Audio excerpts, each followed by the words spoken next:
বিশেষ করে জ্বালানি তেলের মূল্য বৃদ্ধির কারণে পৃথিবীর প্রতিটি বিমান সংস্থা কিন্তু কষ্টে আছে, শুধুমাত্র মিডল ইস্টের প্লেনগুলি ছাড়া।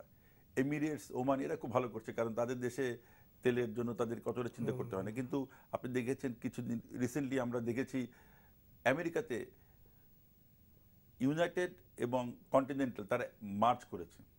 আগে এত বড় দুইটা বিমান সংস্থা তারা একত্রিত হতে বাধ্য হয়েছে, কারণ তারা ইন্ডিভিজুয়ালি পারছে না।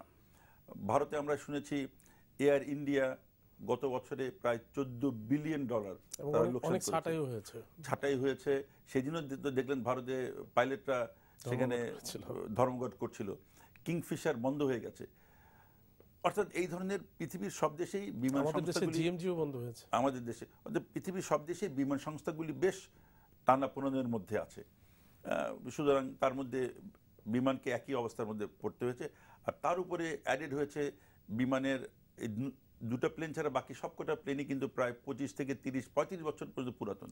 সুতরাং আপনি জানেন, আপনার যদি পুরাতন গাড়ি থাকে আর নতুন গাড়ির মধ্যে পার্থক্যটা আমরা বুঝি, তেল বেশি খায়, মেনটেন্যান্স কস্ট বেশি, এইসব কারণে বিমানের কিছুটা সমস্যা হচ্ছে। তবে অ্যাট দ্য সেম টাইম আমি বলবো বিমানের জনবলও, অতীতে আমরা বিমানের অনেক এয়ারক্রাফট, ছোট ছোট এয়ারক্রাফট ছিল, জনবল বেশি ছিল, সেই জনবল কমাতে বিমান পারেনি। এবং আমি মনে করি বিমানের মধ্যে ইন্টারনাল ম্যানেজমেন্ট আরেকটু যদি ইমপ্রুভ করা যায়, আর একটু ডিজিটাল করা যায়, তাহলে বোধহয় সব দিক দিয়ে আরো ভালো হবে। তো অভ্যন্তরীণ আমাদের দেশে যে এয়ারপোর্টগুলো আছে, এই অভ্যন্তরীণ আপনার এয়ারপোর্টগুলোর উন্নয়নের জন্য বা স্কিল বাড়ানোর জন্য কি করছেন আমাদের ম্যান পাওয়ার স্কিল বাড়ানোর জন্য? আমরা তো চাই যে আমাদের দেশের ভিতরে এই মুহূর্তে যে সমস্ত ছোট ছোট বিমানবন্দরগুলি আছে সেগুলিকে আরো উন্নত করে কানেক্টিভিটি বাড়াবার জন্য। তবে আপনি জানেন যে সেক্ষেত্রে বিমানকে আমরা খুব একটা ব্যবহার করতে পারবো না এখনো, কারণ বিমানের ছোট প্লেন এখন আর নেই। আগের যে ফকার ফ্রেন্ডশিপগুলি ছিল বা এটিপি ছিল বা রিসেন্টলি F-28 গুলিকে এখন আমরা আউট অফ সার্ভিস করে দিয়েছি। চিন্তাভাবনা চলছে বিমানে যে নতুন ছোট প্লেন কেনা যায় কিনা, আর কিনতে হলে সেখানে অর্থায়নটা কিভাবে হবে এটা নিয়ে চিন্তাভাবনা চলছে। যদি আমরা আগামীতে ছোট প্লেন আনতে পারি তাহলে আবার ইন্টারনাল ফ্লাইটটা চালু হবে। But in the mean time দেশের জনগণ যাতে কষ্ট না হয় এই জন্য বিমানের পাশাপাশি কিন্তু আমরা, আপনি জানেন যে যত শেখ হাসিনার সরকার যখন 1997-এ গতবার যখন দায়িত্বে ছিল, তখন কিন্তু আমরা অনেকগুলি প্রাইভেট এয়ারলাইনকে বাংলাদেশে অপারেট করার সুযোগ করে দিয়েছে এবং তারা কিন্তু অপারেট করছে। এই মুহূর্তে বাংলাদেশে 3টা এয়ারলাইন অপারেশন করছিল, জিএমজি, ইউনাইটেড এবং রিজেন্ট। রিসেন্টলি টেকনিক্যাল কারণে জিএমজি বন্ধ আছে, আমি আশা করছি আগামীতে তারা আবার ফেরত আসবে। বাট ইউনাইটেড এবং রিজেন্ট কিন্তু বেশ ভালো কাজ করছে। তার মধ্যে তারা দেশের ভিতরে ছোট ছোট এয়ারপোর্টগুলিতে কিন্তু তারা এই মুহূর্তে ফ্লাইট চালু রেখেছে, রাজশাহীতে, সৈয়দপুরে। তবে আমি আশা করি রিসেন্টলি আমি ইউনাইটেড, রিজেন্ট এদের সাথে কথা বলছি।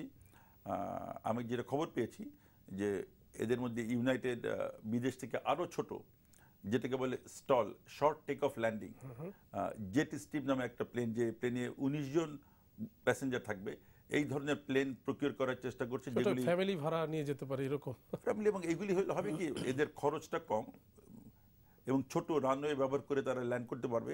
সেক্ষেত্রে আমি মনে করছি বরিশাল বিমানবন্দর, রাজশাহী, তারপরে ঠাকুরগাঁ, ঈশ্বরদী, সৈয়দপুর, এই ধরনের বিমানবন্দরগুলিকে আমরা প্রতিদিন 1টা বা 2টা ফ্লাইট করতে পারবো। এবং এই সঙ্গে এই প্রাইভেট এয়ারলাইনগুলিকে আমরা চিন্তা করছি, আমি আবার বলছি, আমি চিন্তা করছি যে ওদের এইসব বিমানবন্দর ব্যবহার করার জন্য যে বিভিন্ন ফিজ দিতে হয় সরকারকে, এইগুলিকে আরো কমিয়ে দিয়ে তাদেরকে একটু সুযোগ করে যায় কিনা। কারণ যেহেতু এগুলি মোস্টলি সার্ভিস ওরিয়েন্টেড, আমরা চাই, সরকার চায় যে জনগণের সুবিধা বাড়ুক।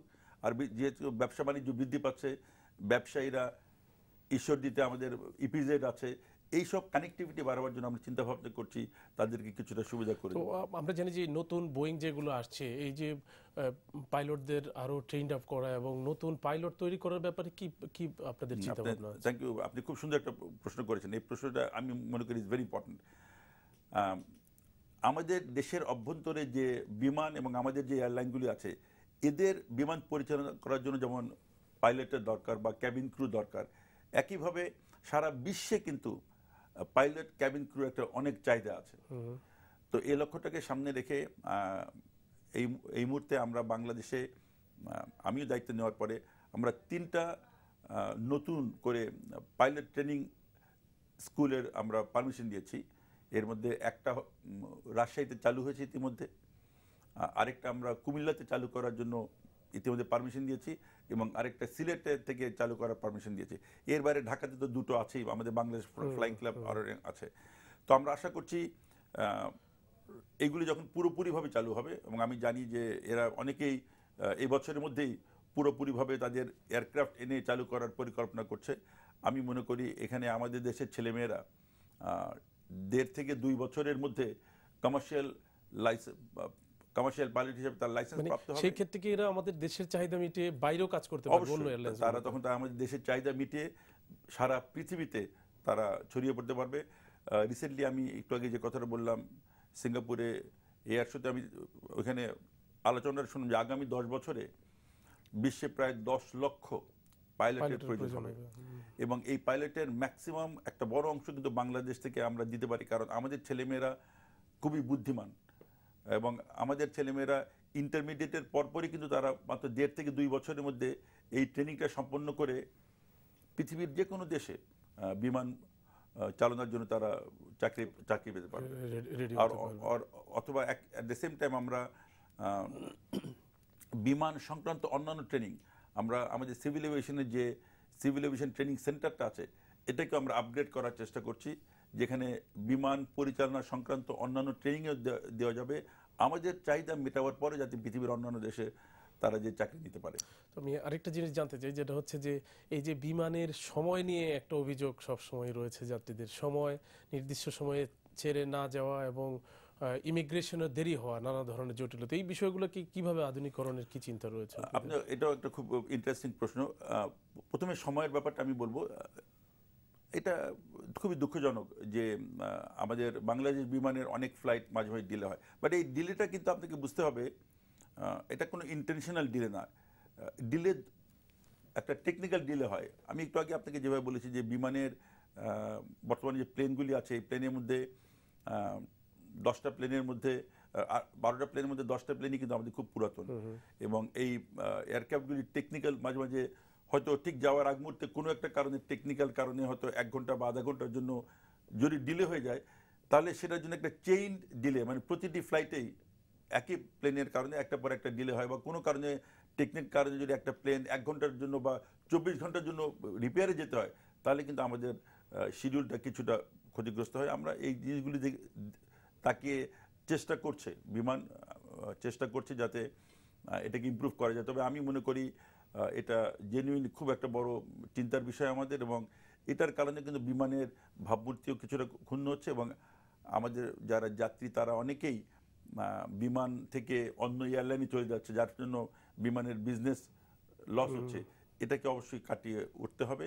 আমি আশা করি সামনে বিমানের যে নতুন নতুন প্লেন আসার যে পরিকল্পনাগুলি আছে, এই নতুন এয়ারক্রাফট প্রকিউরমেন্টের মাধ্যমে বর্তমান এয়ারক্রাফটগুলিকে আরও এফিশিয়েন্টলি, আরও উন্নত ব্যবস্থাপনার মাধ্যমে রক্ষণাবেক্ষণ করার মাধ্যমে, এবং প্রয়োজনে কিছু কিছু রুট, এখন 22টা রুটে প্লেন যাতায়াত করছে, সেখানে যদি কিছু রুট কমিয়ে হলেও আমাদের কিন্তু সময়টা মেনটেন করা খুব প্রয়োজনীয় করতে হবে। তো আরেকটা জিনিস আমি জানতে চাচ্ছি, সেটা হচ্ছে যে আরেকটা অভিযোগ বিমানের বিরুদ্ধে, এটাও খুবই কমন একটা অভিযোগ, সেটা হচ্ছে যে টিকিট আছে কিন্তু বলা হয় যে টিকিট নেই, পরে দেখা যায় যে বিমানটা খালি যাচ্ছে। এই বিষয়গুলো আপনার এই অভিযোগটা কিন্তু আজকে থেকে প্রায় 6, 7, 8 মাস 10 মাস আগের অভিযোগ। এখন কিন্তু বিমান সম্পূর্ণ অনলাইন টিকেটিং সিস্টেম তারা চালু করেছে, সুতরাং আমার মনে হয় না এখন আর এই অভিযোগটা থাকা উচিত। এই ধরনের কোনো অভিযোগ যদি কেউ করে, তাহলে আপনি যদি আমাকে জানান, আমরা দেখব। কারণ এখন কিন্তু ফুললি অনলাইন, মানে কোনো ব্যক্তির কাছে যে টিকিট কেনার দরকার হয় না, অনলাইনে টিকিট করা যায়। বাট তারপরে সিস্টেমের কখনো ফল্ট থাকতে পারে, সেক্ষেত্রে আমরা জানতে পারলে প্রয়োজনীয় ব্যবস্থা নিচ্ছি আমরা। এই যে বিমানবন্দরের নিরাপত্তার কথা যেটা বলছিলেন, যে আমাদের ক্যাটাগরি এতে যাওয়ার জন্য, তো এটার সর্বশেষ অগ্রগতিটুকু কতটুকু হয়েছে? আমাদের যে ক্যাটাগরি 2তে আছে, এটা কিন্তু নিরাপত্তার কারণ নয়। বাংলাদেশের প্রতিটি এয়ারপোর্ট এবং প্রতিটি এয়ারলাইন যারা বাংলাদেশে অপারেট করে, বাংলাদেশ বিমান সহ, এরা সব কিন্তু সম্পূর্ণ নিরাপদ। আপনি দেখবেন আল্লাহর রহমতে পৃথিবীর অন্যান্য স্থান থেকে কিন্তু আমাদের এখানে অ্যাক্সিডেন্ট অনেক কম। আমাদের যে ক্যাটাগরি 2 হয়েছে এটা বিমানের ব্যবস্থা, বিমানবন্দরের অন্যান্য ব্যবস্থাপনা সহ নিরাপত্তার কথা বলা হয়, কিন্তু পৃথিবীর অন্যান্য যে কোনো বিমানবন্দর থেকে আমাদের এখানে নিরাপত্তা ভালো আছে, তবে আরও উন্নত করা দরকার। এবং এছাড়া এর যে অন্যান্য রাডার সিস্টেম, আমাদের যে রানওয়ে, আপনি দেখবেন যে আমাদের রানওয়েটা নিয়ে একটা দুটো প্রশ্ন উঠেছে। এটার একটা বড় কারণ গত 6 বছর কিন্তু আমাদের রানওয়েটাকে রিপেয়ার করা হয়নি। আমাদের ঢাকা হযরত শাহজালাল ইন্টারন্যাশনাল এয়ারপোর্টের যে রানওয়ে, এই রানওয়েটা লাস্ট অ্যাসফল্ট ওভারলে যেটা করতে হয়, এটা করা হয়েছিল 1997 সালে। তারপরে 10 বছর পরে 2007 সালে এটা আবার করা উচিত ছিল, বাট সেটাকে করা হয়নি। এই আমরা সেদিন কাজ শুরু করলাম। তো এই ধরনের বিভিন্ন কারণে এবং আমাদের বিমানবন্দর ব্যবস্থাপনা জনিত বেশ কিছু আমাদের রুলস অ্যান্ড রেগুলেশনস, আমাদের ম্যান পাওয়ার, এই সব কিছু মিলিয়ে ক্যাটাগরি 2 হয়েছিল। রিসেন্টলি আমি একটু আগে যেভাবে বললাম যে আইকাও থেকে অডিট হয়েছে, আমি আশা করছি আমরা এর থেকে উত্তরণ যথাশীঘ্র করতে পারবো। আমরা আশা করি খুব দ্রুতই আমরা ক্যাটাগরিতে যাব। আমরা জানি দর্শকদের উদ্দেশ্যে বলতে চাই যে আপনি পর্যটন মন্ত্রণালয়ের দায়িত্বে রয়েছেন, কিন্তু আজকে আমাদের হাতে সময় নেই। আশা করি পরের কোনো এক সপ্তাহে আপনি আমাদের আবার সময় দিবেন, পর্যটনের বিষয়ে আমরা কথা বলবো। আমরা জানি যে আপনার অনেক স্বপ্ন রয়েছে পর্যটন নিয়ে। অবশ্যই। প্রিয় দর্শক, আজ আমাদের বিদায় নিতে হচ্ছে। আশা করি আগামী শনিবার একই সময় আমাদের এই অনুষ্ঠানটি দেখবেন। আপনাদের সবাইকে ধন্যবাদ।